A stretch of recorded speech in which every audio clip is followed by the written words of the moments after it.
حسنات کے پلڑے میں ایک پرچی ہوگی، تولا جائے گا۔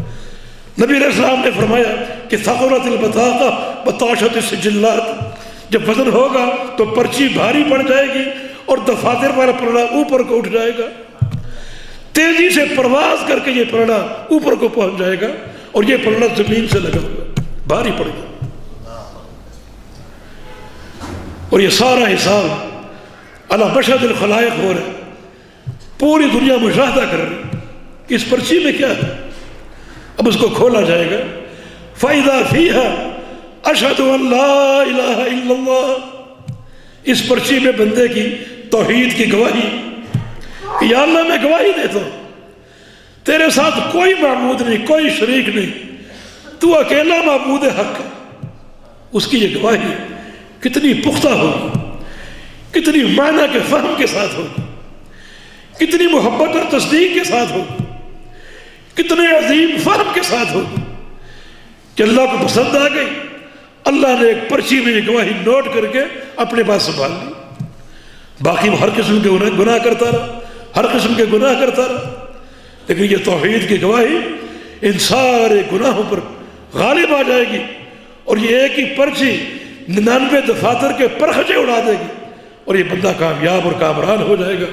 معنی یہ کہ اگر چاہتے ہو اس میزان کی تیاری، تو ایک تو اعمال صالحہ پورے معیار کے ساتھ اخلاص کی حفاظت بھی ہو اور اللہ کے پیارے پیغمبر کی سنت کی مطابقت بھی ہو، دوسرا عقیدہ توحید پر تیاری۔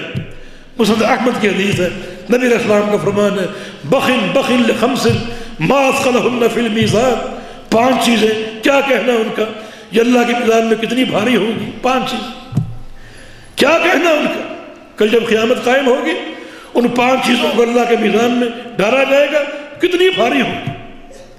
ایک سبحان اللہ، دوسرا الحمدللہ، تیسرا لا الہ الا اللہ، اور چوتھا اللہ اکبر۔ سبحان اللہ والحمدللہ ولا الہ الا اللہ واللہ اکبر، یہ چاروں اذکار توحید کے اذکار، اللہ پاک ہے ہر شریک سے، الحمدللہ اللہ تعالیٰ ہی ہر قسم کی حمد کا مستحق ہے، لا الہ الا اللہ کوئی معبود حق نہیں سوائے اللہ تعالیٰ کے، اللہ اکبر اللہ ہی سب سے بڑا، چاروں کلمات توحید کے کلمات اللہ کے میزان میں کتنے بھاری ہوں گے۔ اور 5ویں چیز کیا ہے کہ ایک شخص کو اللہ تعالیٰ نے بیٹا دیا اور وہ بیٹا بلوغت سے قبل فوت ہو گیا، بندے نے صبر کر لیا، یہ صبر بھی اللہ کے میزان میں تولا جائے گا اور بڑا بھاری ہوگا۔ تو یہ قواعد اور ضوابط ہیں اس میزان کو بھاری کرنے کے لیے اور میزان کو حسنات سے بوجھل کرنے کے لیے، تو تیاری کر کے آنا۔ اس مرحلے کی تیاری کے یہ اصول ہیں، عمل صالح پورے معیار کے ساتھ، سنت کی مطابقت اور اخلاص کی حفاظت، اور بالخصوص توحید پر توجہ، توحید کا فہم، علماء سے رابطہ، اور توحید کو سیکھو، توحید کو سمجھو، توحید کو پڑھو۔ ایسا مت کہو کہ کیا ہے ہر وقت توحید توحید کی رٹ لگا رکھی ہے، یہ رٹ انبیاء نے لگائی اپنی قوموں کو توحید کی گواہی دینے کے لیے اور توحید کی دعوت دینے کے لیے اور توحید سمجھانے کے لیے، اور یہ توحید سمجھائی جائے گی روزانہ اور بار بار، تاکہ اس عقیدے کا سچا فہم لے کر آپ ایسی تیاری کرنے میں کامیاب ہو جائیں جو میزان کے مرحلے میں کامیابی سے آپ کو ہمکنار کر دیں۔ اور اگر میزان پر بھی نہ ملو تو پھر تجدون عند الحوض تطلبون عند الحوض، پھر حوض کوثر کے پاس، وہ میرا حوض ہے اور میں اپنی امت کو اس حوض سے جام بھر بھر کے پلاؤں گا۔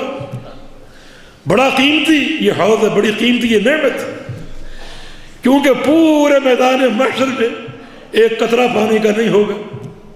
یہ سورج 1 میل کے فاصلے پر، آج کروڑہا میل کے فاصلے پر ہوتا ہے، اس کی حرارت قابل برداشت نہیں ہوتی، جبکہ بچاؤ کی تدبیریں موجود ہیں، اے سی ہیں، پنکھے ہیں، ٹھنڈے پانی ہیں، مشروبات ہیں، مگر پھر بھی وہ گرمی پریشان کر دیتی۔ حالانکہ کروڑہا میل کے فاصلے پر اس سورج کو آہستہ آہستہ قریب کرتے جاؤ اور زمین کی حرارت کو بڑھاتے جاؤ، وَتَدْنُو الشَّمْسُ حَتَّى تَكُونَ عَلَى مَسَافَةِ مِيلٍ، یہ سورج قریب آتا جائے گا حتیٰ کہ 1 میل کے فاصلے پر آ کر ٹھہر جائے گا۔ کیا گرمی ہوگی، کیا حرارت ہوگی، کہیں پانی کا ایک گھونٹ نہیں، ایک قطرہ نہیں، نام و نشان نہیں، سوائے اس حوض کوثر کے، سوائے اس حوض کوثر کے۔ آج یہ سبق یاد کر کے جاؤ اور تیاری کر کے جاؤ کہ اس حوض کوثر کے ایک گھونٹ یا ایک پیالے کی قیمت کیا ہے، ہمیں کیا کرنا پڑے گا، کیا کرنا پڑے گا کہ یہ پانی ہمیں نصیب ہو جائے۔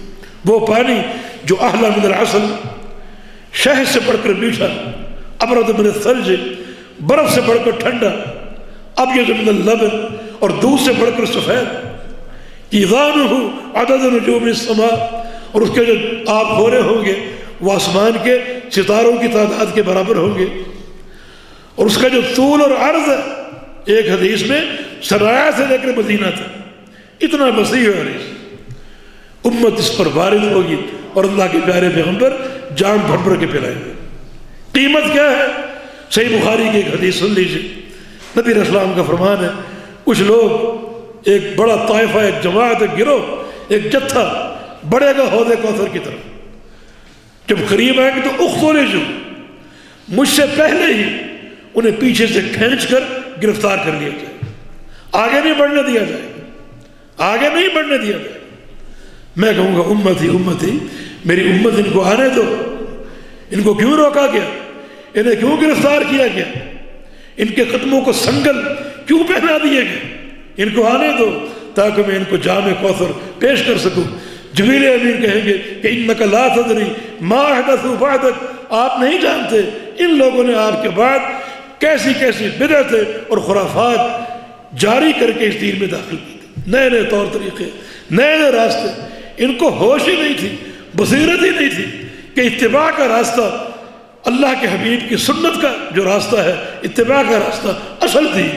انہوں نے اس دین کے ہوتے ہوئے، کتاب و سنت کے ہوتے ہوئے، نئے نئے طریقے، نئی نئی رسمیں، نئی نئی بدعات اور خرافات ایجاد کر کے اس دین میں داخل کی۔ آپ نہیں جانتے، جب اللہ کے پیارے پیغمبر سنیں گے یہ بدعتی لوگ، انہوں نے بدعات ایجاد کی تھی، بدعات اپنائی تھی، تو آپ کو بھی غصہ آ جائے گا اور فرمائیں گے سحقاً سحقاً لمن غیر بعدی، جنہوں نے میرے بعد میرے دین کو تبدیل کر دیا، انہیں مجھ سے دور کر دو، ہٹا دو ان کو میری نگاہوں سے۔ حالانکہ اللہ کے پیارے پیغمبر رحمت اللہ علیہ، ہٹا دو انہیں۔ آپ اتنا غصے کا اظہار کریں گے ان لوگوں سے جن لوگوں نے بدعات انجام، حالانکہ دین موجود ہے اور دین واضح ہے۔ الیوم اکملت لکم دینکم، ہم نے دین مکمل کر دیا۔ جب مکمل کر دیا تو کسی اضافے کا متحمل نہیں۔ اور اللہ کے پیارے پیغمبر اپنی عمر کے آخری دور میں فرما گئے کہ ترکتکم علی البیضاء لیلھا ونہارھا سواء لا یزیغ عنھا الا ہالک، کہ میں تمہیں ایک روشن دین پر چھوڑ کر جا رہا ہوں، چمکدار دین پر، اس کا دن اور رات برابر۔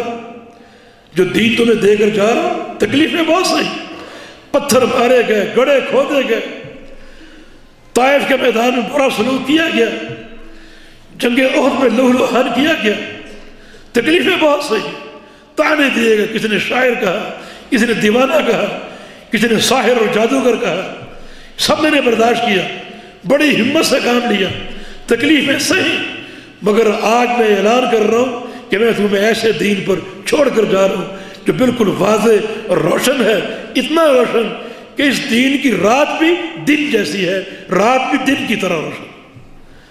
یہ ساری باتیں موجود ہیں۔ اس کے بعد کسی نئے عمل کی ضرورت ہے، کسی بدعت کی ضرورت ہے۔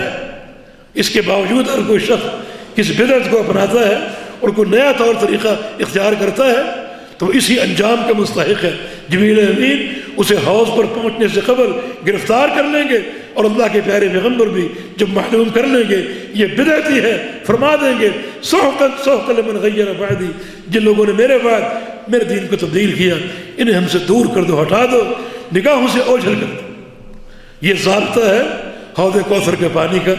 اگر چاہتے ہو کہ نصیب ہو جائے تو اللہ کے بندو غلامی قبول کر لو ایک شخصیت کی، پیاری شخصیت کی، اور وہ محمد رسول اللہ صلی اللہ علیہ وسلم۔ ایسی غلامی قبول کر لو، ایک دائرہ کھینچ لو غلامی کا، اس دائرے کے اندر بیٹھ جاؤ، اسے کراس کرنے کی کوشش نہ کرو، تجاوز کرنے کی کوشش نہ کرو، اس کو اختیار کر لو، سچی غلامی اپنا لو، آپ کی اطاعت کر لو، ہر عمل میں ہر میدان میں آپ کی اتباع آپ کا ہدف ہو۔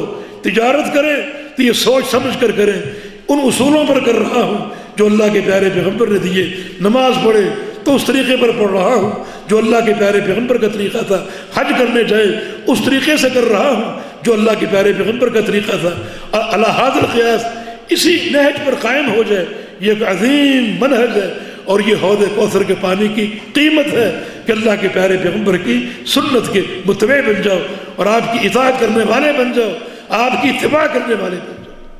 تو یہ 3 خطرناک مرحلے، ایک مرحلہ باقی رہ گیا جس کا اس حدیث میں ذکر نہیں ہے، مگر وہ بھی ایک کڑا مرحلہ، اس کا نام ہے قنطرہ کا حساب۔ قنطرہ ایک اور پل ہے، اللہ قنطرہ پر کچھ لوگوں کو کھڑا کر کے حساب لے۔ یہ کون لوگ ہیں؟ یہ وہ لوگ ہیں جنہوں نے دنیا میں لوگوں کے حق مارے تھے، حقوق العباد میں کوتاہی کی تھی، کسی کی غیبت کی، کسی کو گالی دی، کسی کو تھپڑ مار دیا۔ اللہ چھوڑے گا نہیں، وہ یوم الدین ہے، اللہ تعالیٰ دیان ہے، عدل قائم کرنے والا۔ تو ایسا عدل قائم کرے گا، ایسا عدل قائم کرے گا، اگر سینگ والی بکری نے بغیر سینگ کی بکری کو مارا، اللہ دونوں بکریوں کو لائے گا اور بغیر سینگ کی بکری کو حکم دے گا آج تو اس کو مار تاکہ میرے عدل کا ڈنکا قائم ہو جائے، میرا عدل قائم ہو جائے۔ حالانکہ جانوروں کا کیا حساب، جانور مکلف نہیں ہے، لیکن حقوق کا معاملہ جانوروں پر پیش ہو گیا، جانوروں کی زیادتی بھی سامنے لائی جائے گی اور اللہ جانوروں کے مابین بھی انصاف قائم کرے۔ تو انسان تو مکلف ہے، اگر میں کسی حق تلفی کروں، کسی کا مال اتھیا لوں، کسی کا مال چھین لوں، کسی سے غبن کروں، دھوکہ دوں، اس کا مال دبا لوں، خیانت کروں، یا میں کسی کی غیبت کروں، کسی کو گالی دوں، یہ سارے حقوق العباد میں حق تلفی، اللہ قنطرہ پر کھڑا کر دے گا ظالم اور مظلوم دونوں کو، عدل قائم کرے۔ صحابہ نے پوچھا یا رسول صلی اللہ علیہ وسلم عدل کیسے قائم ہوگا؟ اگر ایک ظالم ہے تو مظلوم کو کیسے خوش کرے گا، کیسے عدل قائم ہوگا؟ ہم تو خالی ہاتھ جائیں گے، تہی دست اور تہی دامن ہوں گے، تو کیا دے کر ہم مظلوم کو راضی کریں گے؟ فرمایا کہ قیامت کا عدل درہم و دینار سے نہیں ہوگا، روپے اور ریال سے نہیں ہوگا، بلکہ قیامت کا عدل بالحسنات والسیئات، نیکیوں اور گناہوں کی تقسیم سے ہوگا۔ اللہ تعالیٰ ظالم کی نیکیاں مظلوم کو دے گا اور مظلوم کے گناہ ظالم کو دے دے گا، اور جو شخص نیکیوں کے ڈھیر لایا تھا وہ جہنم میں جا رہا ہے، اور جو شخص نیکیوں میں مفلس تھا وہ جنت کی طرف جا رہا ہے، حقوق العباد کی بنا۔ یہ قنطرہ، اس کی تیاری کرو۔ اس کی تیاری کا تقاضا یہ ہے حقوق العباد میں کوئی تساہل نہ برتو، اور اگر کوئی کسی حد تلفی ہو گئی آج ہی سچی توبہ کر لو اور حقوق العباد کے صحیح نہج کو اختیار کر لو۔ یہ قنطرہ کا حساب بڑا گمبھیر ہے، بڑا گمبھیر۔ دیکھو پہلے اعمال کی گنتی ہے، کتنے لوگ کامیاب ہوں گے، پھر ان اعمال کا وزن ہے، کتنے لوگ کامیاب ہوں گے، اور اگر کامیاب ہو گئے آگے قنطرہ۔ اگر میں نمازیں پڑھتا ہوں، روزے رکھتا ہوں، حج کرتا ہوں، جہاد کرتا ہوں، فرائض نوافل ادا کرتا ہوں، مگر ساتھ غیبتیں بھی کرتا ہوں، مالی خیانتیں بھی کرتا ہوں، تو پھر میری یہ ساری نیکیاں مظلوموں میں تقسیم ہوگی، کیا باقی بچا؟ بڑے یہ کڑے مراحل، ہر مرحلے کی صورتحال کو سمجھو اور ان تقاضوں کو سامنے رکھ کر تیاری کا آغاز کر دو۔ آج یہ موقع ہے، یا ایھا الذین آمنوا اتقوا اللہ وَلْتَنْظُرْ نَفْسٌ مَا قَدَّمَتْ لِغَدٍ وَاتَّقُوا اللَّهَ إِنَّ اللَّهَ خَبِيرٌ بِمَا تَعْمَلُونَ۔ ہر شخص آج دیکھے کہ اخروی ان مراحل کے لیے اس نے کیا تیار کیا ہے، کیا توشہ ہے، کیا داد راہ ہے، جو قیامت کے دن ان سارے مراحل میں نجات کا باعث ہوگا اور نجات کا سبب ہوگا۔ اور غور سے سن لو کہ نجات حاصل کرنا ضروری ہے، ہماری چمڑیاں اللہ کے عذاب کو برداشت نہیں کر سکتی۔ بالتوفیق ہو بید اللہ تعالی، اللہ ہم سب کو ایک صالح انسان بنا دے، موحد بنا دے، اپنے پیارے حبیب کو متبع بنا دے۔ اللہ اپنے پیارے حبیب کی محبت سے ہمارے دلوں کو بھر دے۔ یا اللہ ہمارے اعمال کے ظاہر کو سنت کے حسن سے سجا دے اور اعمال کے باطن کو اخلاص سے سجا دے۔ یا اللہ جب تک یہ زندگی موجود ہے دین پر قائم رکھنا، آخری وقت آئے تو دل میں توحید ہو اور زبان پر اشہد ان لا الہ الا اللہ۔ اللہ پاک توفیق عطا فرمائے۔ اقول قولی ھذا واستغفر اللہ لی ولکم وآخر دعوانا ان الحمد للہ رب العالمین۔ اللہ تعالیٰ سے دعا ہے کہ اللہ تعالیٰ ہمیں شیخ محترم کی نصیحتوں پر عمل کرنے کی توفیق عطا فرمائے۔ یہ ہمارے لیے بڑی سعادت کی بات تھی کہ شیخ محترم ہمارے پاس تشریف لائے اور یہ ایک ہفتہ ہمارے پاس تشریف فرما رہے۔ الحمدللہ ہمارے لیے بہت بڑی سعادت اور بہت بڑی نعمت۔ اللہ تعالیٰ شیخ محترم کا سایہ تا دیر ہمارے سروں پر قائم رکھے اور ہمارے جیسے طالب علموں کو زیادہ سے زیادہ شیخ محترم سے سیکھنے کی توفیق عطا فرمائے۔ بڑی علمی گفتگو تھی بھائیو، یہی وہ شخصیات ہیں کہ جن سے ہمیں علم لینا چاہیے، سیکھنا چاہیے۔ یہی وہ چیزیں ہیں جو ہمیں دنیا اور آخرت میں کام آنے والی ہیں۔ اور ایسے ہی علماء کرام، راسخ العلم علماء کرام کہ جنہیں سن کے، جن سے سیکھ کے ہم اپنے آپ کو سنوار سکتے ہیں، اپنے اعمال کو سنوار سکتے ہیں، اور اعمال کو سنوار کے ہم اپنے دنیا اور آخرت کو سنوار سکتے ہیں۔ تو اللہ تعالیٰ ہمیں ان سے زیادہ سیکھنے کی توفیق عطا فرمائے۔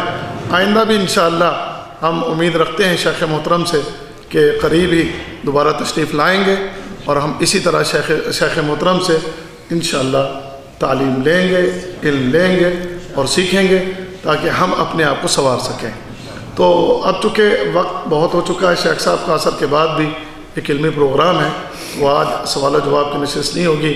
کچھ بھائیوں نے درخواست کی ہے کہ شیخ صاحب دعا کروا دیں، کچھ بھائی ہیں بیمار ہیں، کچھ پریشانیوں میں مبتلا ہیں، تو دعا فرما دیں کہ بیماروں کو اللہ تعالیٰ شفا کاملہ عطا فرما دیں، اور جو کسی مصیبت میں مبتلا ہے اللہ ان کی مصیبتیں پریشانیاں دور فرما دے۔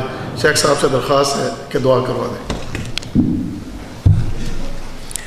الحمد للہ رب العالمین الرحمن الرحیم مالک یوم الدین ایاک نعبد و ایاک نستعین اهدنا الصراط المستقیم صراط الذین انعمت علیہم غیر المغضوب علیہم ولا الضالین آمین۔ یا رب لك الحمد كما ينبغي لجلال وجهك ولعظیم سلطانك۔ اللهم صل على محمد وعلى آل محمد كما صليت على إبراهيم وعلى آل إبراهيم إنك حميد مجيد۔ اللهم بارك على محمد وعلى آل محمد كما باركت على إبراهيم وعلى آل إبراهيم إنك حميد مجيد۔ ربنا لا تؤاخذنا إن نسينا أو أخطأنا، ربنا ولا تحمل علينا إصرا كما حملته على الذين من قبلنا، ربنا ولا تحملنا ما لا طاقة لنا به واعف عنا واغفر لنا وارحمنا أنت مولانا فانصرنا على القوم الكافرين۔ رب اغفر وارحمنا أنت خير الراحمين۔ ربنا ظلمنا أنفسنا ظلما كثيرا ولا يغفر الذنوب إلا أنت فاغفر لنا مغفرة من عندك وارحمنا إنك أنت الغفور الرحيم۔ ربنا ظلمنا أنفسنا وإن لم تغفر لنا وترحمنا لنكونن من الخاسرين۔ ربنا آتنا في الدنيا حسنة وفي الآخرة حسنة وقنا عذاب النار۔ ربنا اصرف عنا عذاب جهنم إن عذابها كان غراما إنها ساءت مستقرا ومقاما۔ ربنا هب لنا من أزواجنا وذرياتنا قرة أعين واجعلنا للمتقين إماما۔ هذا بالباس رب الناس بشر أنت الشافي لا شفاء إلا شفاؤك شفاء لا يغادر سقما۔ اللهم اشف مرضانا ومرضى المسلمين، يا شافي الأمراض اشف مرضانا ومرضى المسلمين۔